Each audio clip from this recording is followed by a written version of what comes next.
Hey YouTube, Aiden slash just Aiden here with a more interesting video than usual. I'm going to test 12 or 13 different mouthpieces on my bass trombone and have you guys listen to the results with my high quality Zoom recorder right in front of me. It's like right in line with the bell, so there's no hiding from anything. I'm not getting any nice reverb from the room. It's just right in front of the bell. It's going to be kind of revealing in a lot of unflattering ways, probably. It's all going to be on this horn with my Shire's dual bore slide and my not cut bell. I've been playing the dual bore slide lately, so that's what you guys get. All sorts of different sizes, all kinds of different mouthpieces. You guys will not know what they are until the end when I reveal the order that I played them in. And I'll talk about my thoughts about how they feel behind the bell and how they recorded, how I'm going to listen to recordings and how I feel about the sound in front of the bell. At least, 6 feet in front of the bell. It's going to be totally different in a real space, but we'll find out what it feels like, at least that far away.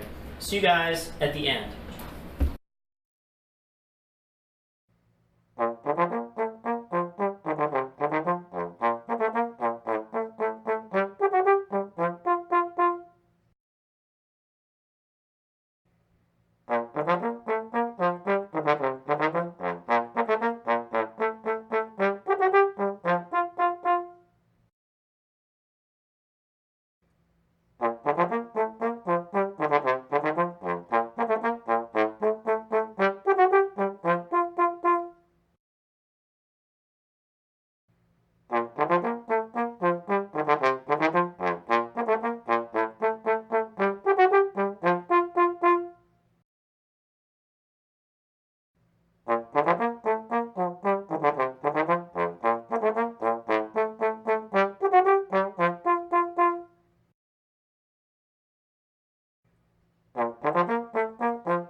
Talking about mouthpieces.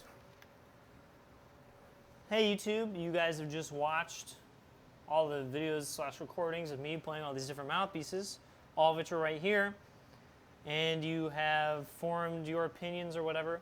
I have not listened to the recordings yet. I've not listened to the recordings yet, so I'm going to listen to those after this, and right now I'm going to tell you my thoughts and I guess the order of each mouthpiece. The order's probably going to be somewhere else separately. So first, I played all the creation excerpts. I started on the Phil Teal mouthpiece by my Sinkowitz, which is based on a George Roberts mouthpiece, just changed in a couple ways, I guess. It's got such a thin rim. It's just ridiculously thin, which is pretty George Roberts-y. His mouthpieces are like that. I thought I had pretty good clarity, and I had some problems just kind of like with big leaps and stuff. It's not a bad mouthpiece. I don't know. I wasn't totally sold on it. The sound is okay. The next mouthpiece is not even a bass trombone mouthpiece. I decided to throw a curveball. I had a tenor trombone mouthpiece, a New York 1.5 Greg Black, which is kind of like almost the largest tenor mouthpiece you can use. It's not quite the largest. There's some bigger, but very, very large tenor mouthpiece. I just wanted to throw it in there and see how it did. Not nearly as bad as I thought it was going to be. The articulations and response, though, are very tenor. It's weird because it makes an okay sound, but it's a very tenor sound on bass trombone. Even though it's so big, it's literally the size of some of my 1.5 Gs. And the sound, like I said, it's very thick. There's a lot to the sound, but it's a very Alessi tenor sound. And I think it's just crazy that this mouthpiece makes that much of a difference. Behind the bell, we'll see how it sounds in front of the bell. But not as bad as I thought it was going to be. Next up is, I really did it in this order. All right. The Bob Sanders. Oh, I went in from the outside. There we go. This is a Giddings & Webster, before it was just Giddings, Bob Sanders mouthpiece. Very large. I think it's got a 3/16 throat, which is larger than I really like. It took me 2 or 3 takes to get used to this one, to kind of fill it out, because obviously I just came from like my smallest mouthpiece. The response is just kind of wooden. It feels like it just doesn't want to really vibrate. It always feels like I'm having to put a little too much energy into the mouthpiece. It got better as I got used to it. We'll come back to that one later on the next excerpt, and we'll have some similar things to say, I think. Next up was my Hammond 19BL, the smallest bass mouthpiece that Hammond makes. The rim actually felt really good on this one. And the throat is really big for this size of a mouthpiece, since this is a 1.5 G size mouthpiece. The throat's still like a 312 or 308 or something like that. It's huge. So it feels just nice and open, even though it is smaller. It was a very present sound. Probably sounds kind of bright, but just felt like it was kind of easy, especially on this excerpt, which is kind of what this is geared towards. Went to the 93D, the Lasky, which felt big, obviously, and coming from a smaller mouthpiece. The articulation I felt was okay, maybe a little bit thuddy, a little bit but I got used to it really quickly, a lot faster than I did the Bob Sanders. It just felt better in most ways. Up next, the Hammond 19BXL, the deeper version of the 19BL. Felt less comfortable for some reason. The rims on these should be technically the same, but they're not. They're from vastly different eras of Hammond mouthpiece, maybe 4 or 5 years apart.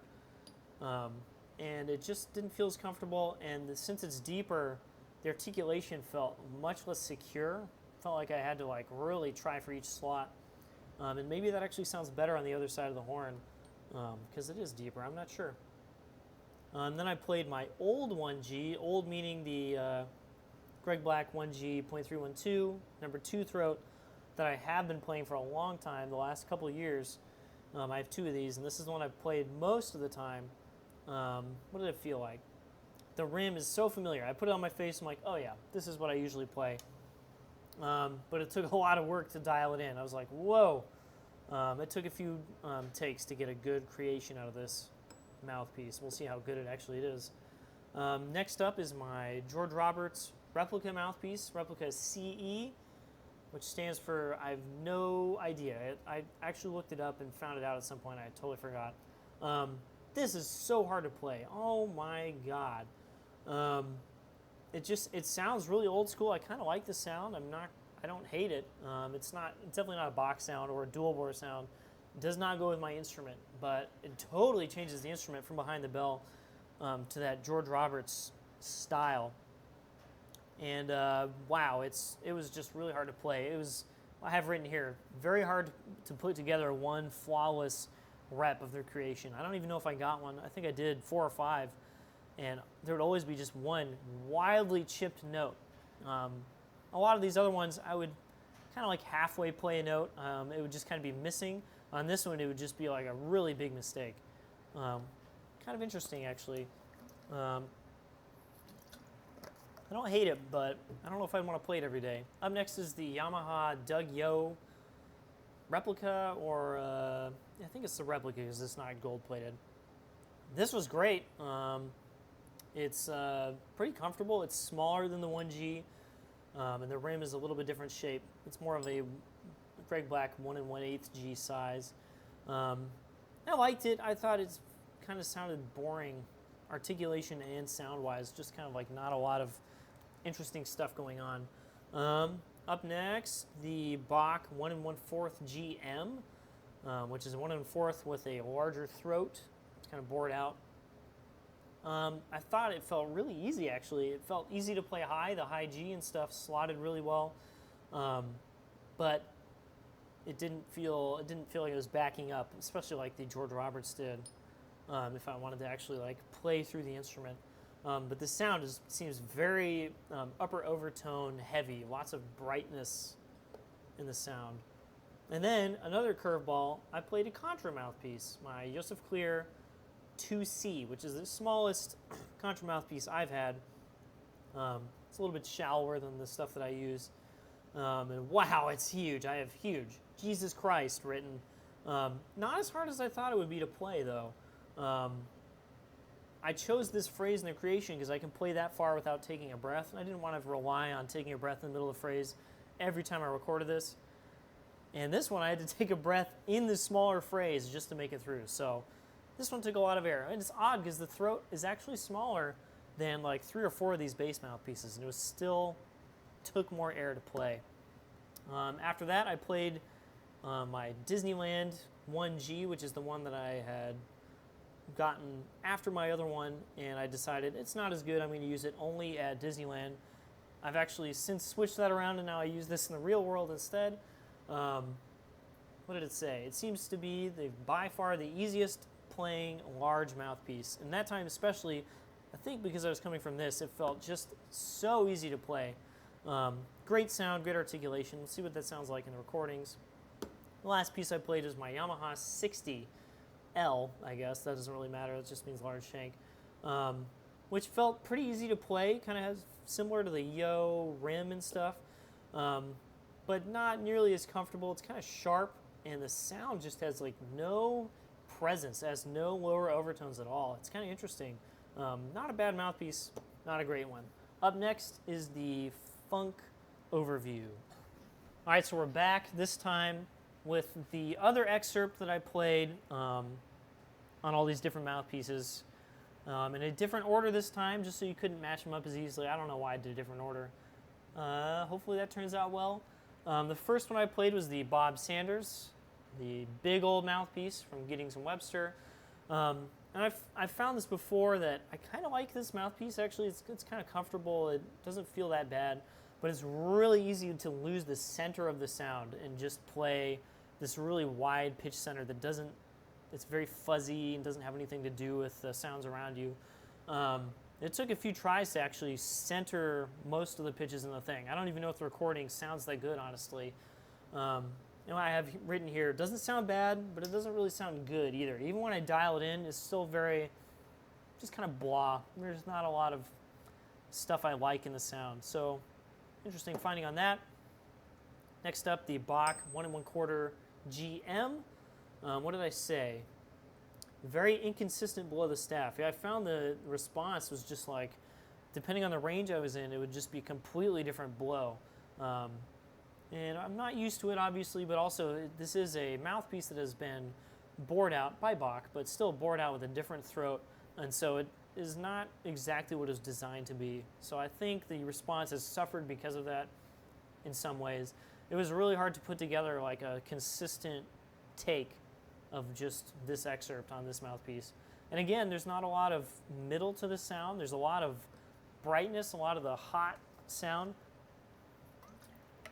but not a lot of the middle that I really want to hear. So there's that one. Lasky 93D. Just felt like such a much better mouthpiece than the Bach did. Really easy to play, very comfortable, which the Bach kind of isn't. And the sound maintains the middle, kind of no matter what I play, no matter what dynamic I play. I feel like it's not as good as my Greg Blacks in that respect. I feel like, and I've played this a couple times other than this, I feel like the quality will change a little bit to something that I don't really like when I play it loudly. I'm gonna have to play this one more. I think I have a video just on the mouthpieces that I actually like. But that was so much better than the Bach. Then I went to the George Roberts mouthpiece. This was interesting actually, because this range is totally different, basically an octave lower than the other excerpt. And this had this middle to the sound that just didn't go away. It was on every note that I could feel.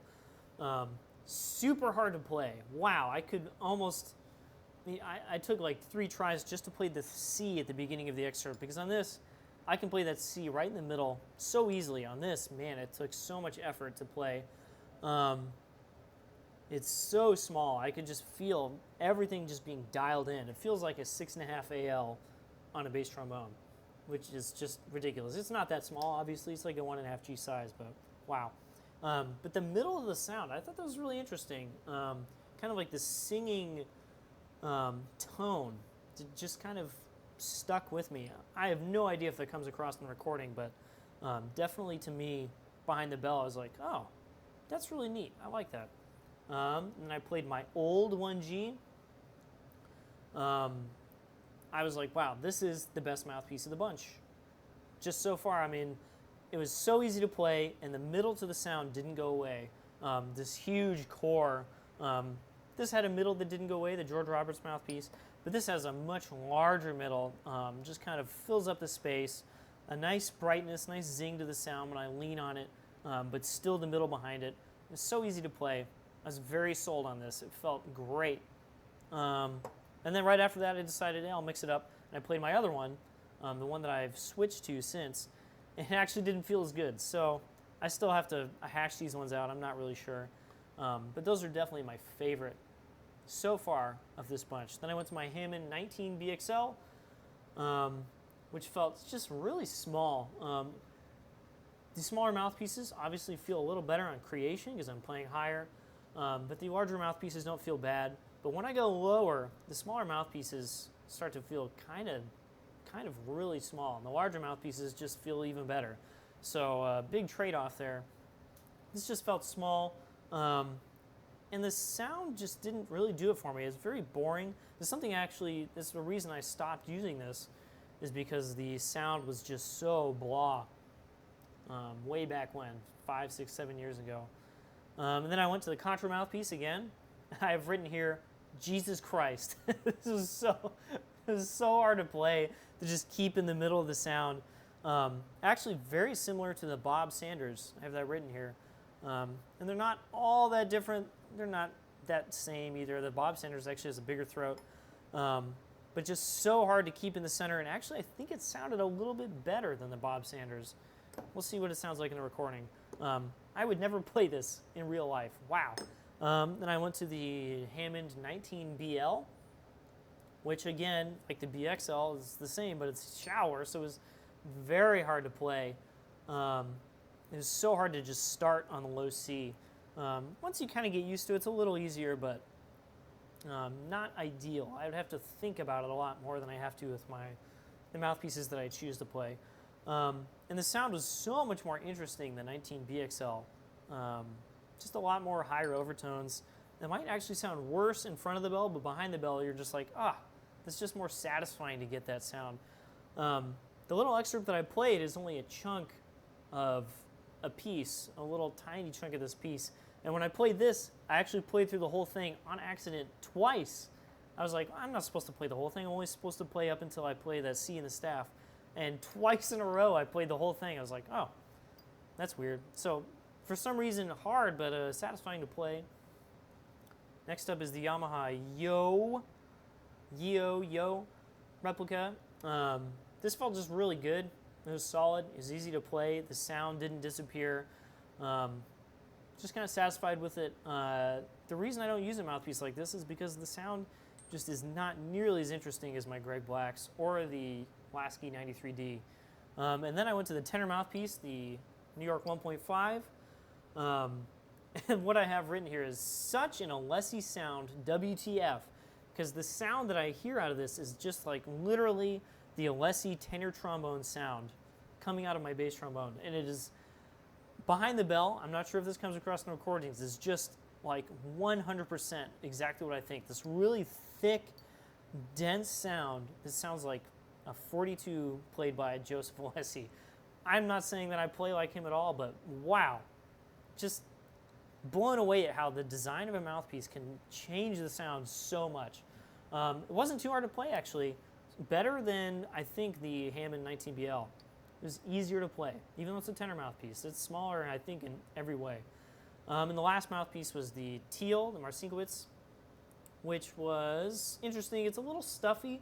It has a larger throat than the George Roberts mouthpieces it's based on, but it still just kind of fights you a little bit if you fight it at all. The rim is so thin. It's actually very similar to my George Roberts replica, which is right here, which also has a very thin rim. It's pretty uncomfortable, actually. And the sound on my horn, it's a little bit thinner from this. It doesn't have the same presence that the other ones do. So those are my thoughts before I listen to the recordings. Let's see what happens after I listen to the recordings. And we're back. So I've done a whole bunch of editing.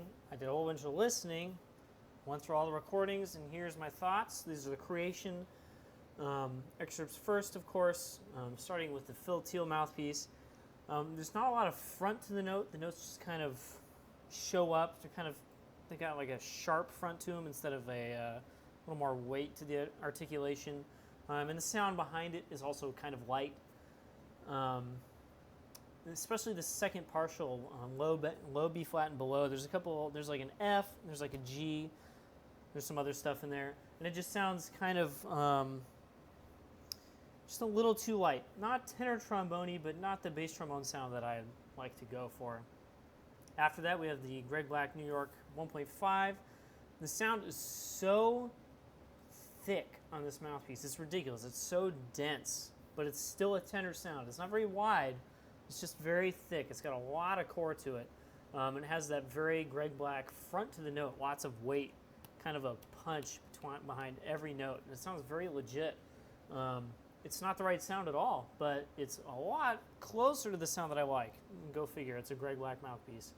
Next, we have the Bob Sanders mouthpiece, which has this much wider sound. So we've gotten to bass trombone land completely. Less of that tenor mouthpiece, very bass trombone mouthpiece, super wide sound. I had a hard time centering in the other takes. I took 3 or 4 takes of each thing here. And even in the one that I have posted, it just doesn't, there's not a lot of center to each note. Some of the stuff was double buzzing, and the stuff on the second partial, B flat and below, didn't really have the front, the weight to the attack like I like. The notes just kind of appear. I don't really like that. Next up, the Hammond 19BL. It's a very bass trombone sound, very old school sound, almost British, I want to say. I'm not saying I'd sound anywhere near as good as those guys, but that's kind of the direction it went in. A lot of slap on the articulation, not weight, but kind of a smack. More of a commercial attack, at least in the United States. Not an attack I especially like, but definitely a harsher front. To the Lasky 93D, this is more the sound that I'm used to, more the sound that I'm striving for. The first couple takes were kind of bad because I was coming from a smaller mouthpiece, but I really did like the articulations once I warmed up into it. And I probably could have used another take of this one to really sound my best on it. But also, that's probably my favorite sound so far. It's really just been like, yes, that's the sound that I like to hear in my head. Hammond 19BXL. Sounds smaller than the Lasky right before it, but it doesn't have the same color, that same kind of like British sound that I was talking about before with the other Hammond. But I'm also less accurate because the cup is so deep, and the front has a lot of slap and not the weight that I like to hear. So basically this mouthpiece is worse in every way and better in no ways than the Schaller Hammond mouthpiece, which is kind of weird. My old Greg Black 1G, completely different sound than the Hammonds and the stuff before it. Much more low in the sound, much more presence, much more of the sound that fills the room. You can hear it in the microphone. There's literally more stuff coming from the sides than just down the middle. The first partial is just the best sound by far of any mouthpiece so far. The low F, the B flats, the G, whatever it is. They don't really pop out, but there's such a quality to them that none of the other mouthpieces have had so far. And I do like the articulations. Nice, good weight to them. This nice light excerpt. George Roberts replica mouthpiece is very pointed. Again, this is kind of like the Hammond. It has lots of core to the mouthpiece, more than the Hammond does. Very much in that British camp of sound. And the high Fs at the end have a lot of ping, kind of a tenor-like front to the note, which is a good thing. But you can definitely tell it's a small mouthpiece. There's not a lot of wideness going on. It's like all the core in the middle and kind of nothing else. Actually similar to the Greg Black tenor mouthpiece earlier, I think. Yamaha Yo mouthpiece, I'd say is solid meh. Like everything is just, like the sound is okay, the articulations are okay. Meh. Just it's like a 5 out of 10. Like I don't hate it, I don't love it. It's kind of weird. That's how I feel when I play it too. Bach 1 1/4 GM. It's got a pretty interesting sound. It's actually interesting. There's lots of life. There's stuff going on inside the sound. It's not just bass trombone like the Yo right before it. There's a very distinct front to each note. Not a front that I really like to have. It's kind of an old school clear. Again, kind of a British sound where the fronts are just like crystal clear in kind of a light, not so slappy, but just a lighter way. It's kind of interesting. It sounds pretty good in this excerpt. The Joseph Clear 2C, which is a contra mouthpiece, is a larger, wider sound, but not like by as much as you would think with a contra mouthpiece. It's obviously way harder to play. You can hear it in the excerpt. And you can hear that I have to breathe in this excerpt, which I don't have to do on any other mouthpiece. The fronts are behind. The front is not at the front of the note. It's like just after the front of the note, which makes it sound a lot worse than it actually is. And that's how it actually is. So it just sounds worse. And the second partial, where it should sound better because it's this giant contra mouthpiece, doesn't sound that great. So it's a solid thumbs down on the contra mouthpiece on bass trombone. My other 1G, my newer one, there's just so much more middle to the sound than the contra mouthpiece. It's like it has most of the wideness that the contra mouthpiece had, but then everything to fill that out as well. Not just the wide, not just a barrel, but a barrel full of like lead. There's just so much sound in the middle of it. Hey, cat. You just ate. You should be happy right now. The second partial just sounds so good on these mouthpieces. The rest of the partials sound good too, but just the fact that that stands out as a sound that I could like eat is really cool. The articulations have a good weight to them.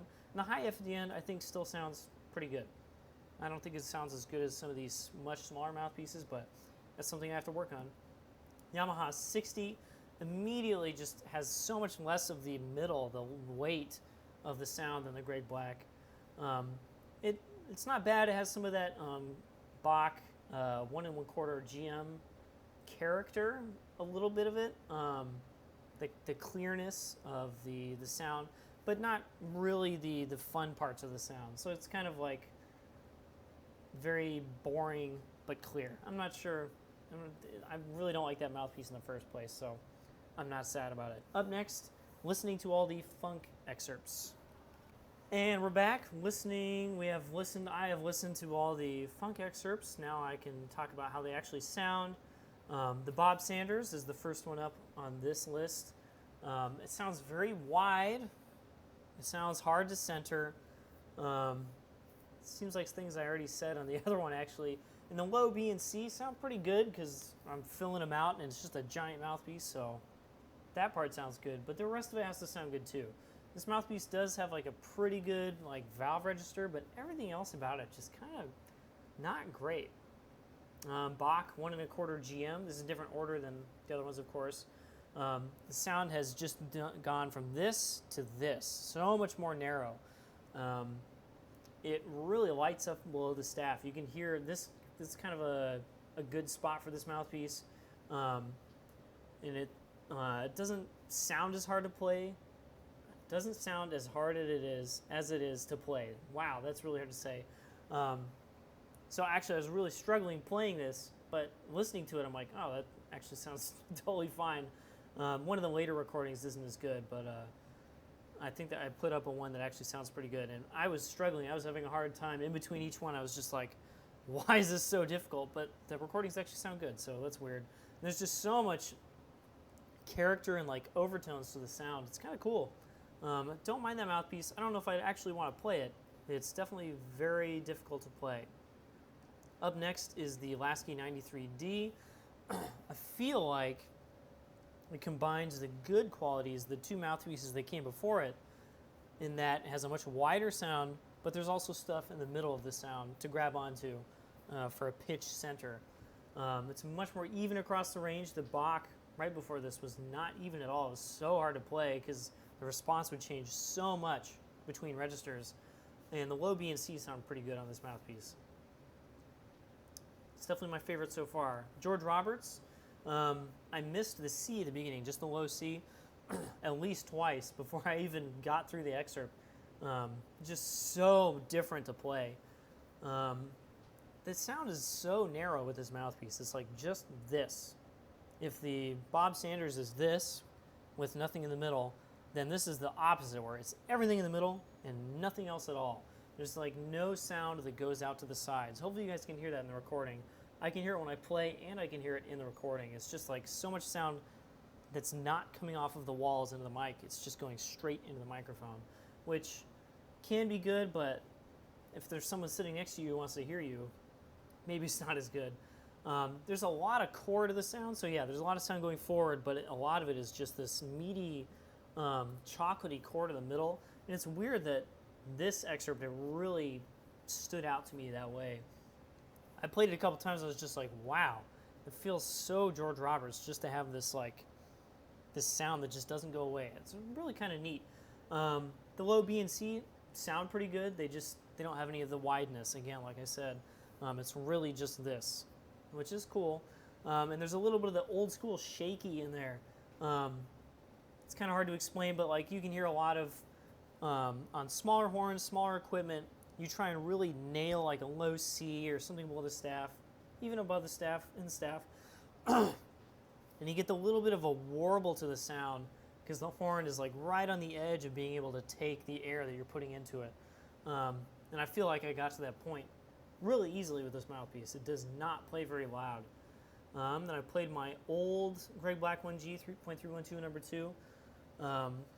It has a good color, but it also has a lot of core. So it's got like the middle to the sound, it's got the wideness to the sound, and then it's got some stuff on the top that makes you actually want to listen to it. At least I do. And there's lots of that getting into the microphone. Some of these mouthpieces, even though I'm like 4 feet away from my microphone, it seems like they're not getting all the way to the microphone, which is kind of sad. My newer 1G has even more color and sound. This one is interesting because I thought the older one played better when I played them, but listening to them, the newer one, the one that I played second, seems like it is a little bit louder and maybe just more efficient. You can tell by when an instrument or a mouthpiece or something is a little bit better because it just makes more sound for the effort that you put in. And I feel like this mouthpiece did that in this case. Hammond 19BXL, it's not bad. It's better up front than it was playing it. It definitely is small. You can tell that I have trouble with the low C's and stuff. And it is more even than the Bach 1 1/4 GM. Just the sound across the range. Otherwise, though, I just don't really dig it. It just is not super interesting. Joseph Clear 2C, the contra mouthpiece, sounds so wide. It's like the Bob Sanders again.